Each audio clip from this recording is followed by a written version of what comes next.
Војската на САД го користела Клод за нападите врз Иран. Американските сили го употребиле моделот Клод за разузнавање при ударите врз Иран на 28 февруари и 1 март и покрај забраната од председателот Трамп. Улогата на вештачката интелигенција.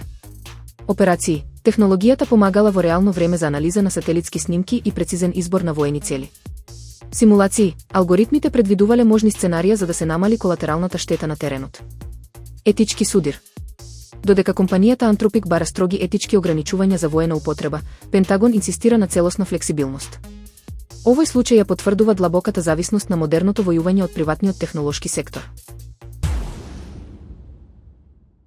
Јужна Кореја ги отвора мапите за Google. По 20 години, Јужна Кореја дозволи извоз на прецизни мапи на странски сервери. Ова овозможува целосна навигација, која досега беше ограничена поради воената состојба. Клучни услови. Цензура. Google мора да ги замагли сите воени објекти на снимките. Контрола. Податоците со размер 1:5000 ќе се обработуваат на домашни сервери. Импакт. Одлуката ќе им помогне на туристите, но е закана за домашните гиганти Навер и Какао.